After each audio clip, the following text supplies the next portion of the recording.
మరి ఇదంతా రివోల్టే కదా.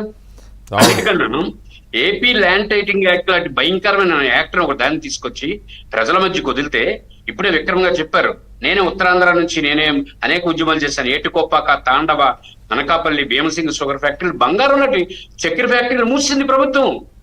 అసలు తిరుగుతున్న కర్మాగారం భీమసింగి. దానికి చెప్పింది బొత్స సత్యబాబు చెప్పింది, స్థానిక శాసనసభ్యుడు చెప్పింది ఒకటే మాట, మేము 5 కోట్ల రూపాయలు తీసుకొచ్చి దాన్ని రినోవేట్ చేస్తామని చెప్పారు. 5 కోట్ల రూపాయలు ముఖ్యమంత్రి నుంచి తేలేశారు కదా, కొత్త కథలు చెప్పాడు బొత్స సత్యనారాయణ.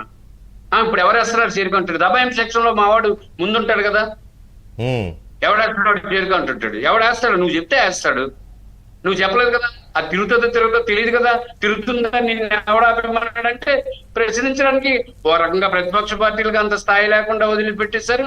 మాలాటోళ్ళు ఉద్యమం చేసి ఏదో గొంతిర్చుకున్నాం. ఇవన్నీ ఇప్పుడు కరెక్ట్ గా వాస్తవంగా జనం మధ్య ఉన్నాయండి, రైతుల్లో గాని కార్మికుల్లో గాని. ఒక ఉదాహరణ మీరు తీసుకోండి, విశాఖ ఉక్కు కోసం జరుగుతున్న ఆందోళన కానీ, లేకపోతే రాష్ట్ర విభజన సమయంలో మాకు రావాల్సినట్టు రైల్వే జోన్ కానీ, లేకపోతే రావాల్సిన పరిశ్రమలు కానీ, వెనుకబడిన ప్రాంతాలకు రావాల్సిన నిధుల విషయంలో కానీ, ఇవన్నీ జగన్మోహన్ రెడ్డి వైఫల్యాలే. మీ పార్లమెంట్ సభ్యులు 23 మంది వచ్చిన తర్వాత నువ్వు మెడలో ఉంచుతానని చెప్పి నీ మెడలో అక్కడ ఉంచి రాష్ట్రానికి అన్యాయం జరిగిందే. పోలవరం కానీ, రాజధాని కానీ, పరిశ్రమలు కానీ, లేకపోతే అన్నిటికన్నా ఇరిగేషన్ ప్రాజెక్ట్ అండి. వెంకటకృష్ణ గారు భారతదేశ చరిత్రలో కాస్త బుద్ధున్నోడు, అన్నం తిన్నోడు మొట్టమొదటి చేసే పని ఏంటి, సాగునీటి మీద దృష్టి పెడతాడు. ఆ రెండు లేకపోతే మనిషి జీవనం లేదు. ఈరోజు మనం చలివేంద్రరావు గారు బోర్డు ఏంటి పెడుతున్నారు, స్వీప్ అని ఎలక్ట్రోల్ ఫ్లెక్సీ తోటి మనిషికి తాగడానికి నీరే ప్రాణం, రేపు ప్రజాస్వామ్యానికి ఓటే ప్రాణం అని పెడుతున్నారు. మరి నీరుకి ఆ ఓటుకి ఎంత లీక్ చేశారు? మరి అటువంటి ఒక్క ప్రాజెక్టు పోలవరంతో సహా ఉత్తరాంధ్ర సుజల శ్రావంత్ కానీ, మహేంద్ర తనయ్య కానీ, తోటపల్లి కానీ, జంజావతి కానీ, వెంగళరాయ్ కానీ ఒక్క ప్రాజెక్టు కంప్లీట్ చేసిన పాపన పోలేదు. చాలా ఇరిగేషన్ ప్రాజెక్టులో కనీసం లస్కర్లకు జీతాలు ఇచ్చిన పరిస్థితి లేవు, షట్టర్లు లేకపోయారు.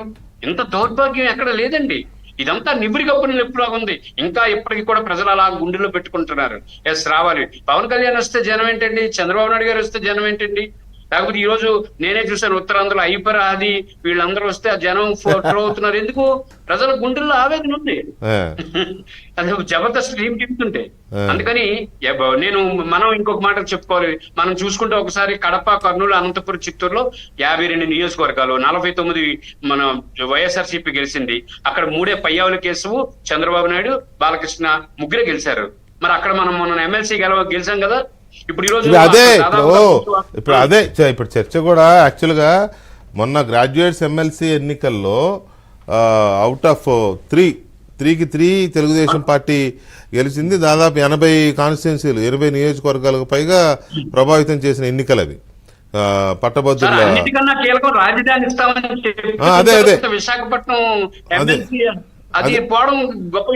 అదే విశాఖపట్నాన్ని రాజధాని చేస్తామని చెప్పారు, కర్నూలుని రాజధాని చేస్తామని చెప్పారు, అమరావతిని చంపేస్తాం ఎత్తేసారు.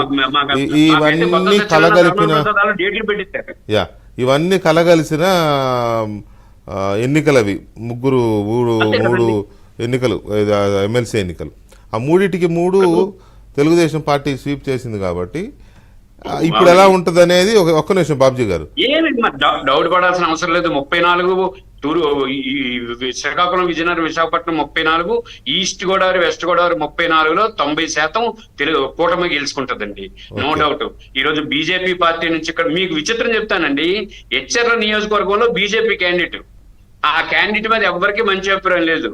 కానీ దురదృష్టం ఇప్పుడు ఏమైంది, ప్రజలు ఎంత ఓన్ చేసుకున్నారు. వైఎస్ఆర్సీపీ నుంచి వచ్చి మీరే మంచి అభిప్రాయం లేదు, దురదృష్టం మంచి అభిప్రాయం లేదు మీరే అంటారు. మరి నేను అంటున్నాను, ప్రజలు ఆ రోజుకి ఎన్నికలు డిసైడ్ చేసే నాటికి ఈ ఎవరండి క్యాండిడేట్ మా దగ్గరికి ఎందుకు వచ్చాడు, ఎవరు చెప్పారు ఇది బీజేపీకి ఎందుకు ఇచ్చారు, తెలుగుదేశం ఇవ్వాలి కదా అని గొడవ చేసిన ప్రజలు వైఎస్ఆర్సీపీ చేరిపోతున్నారు.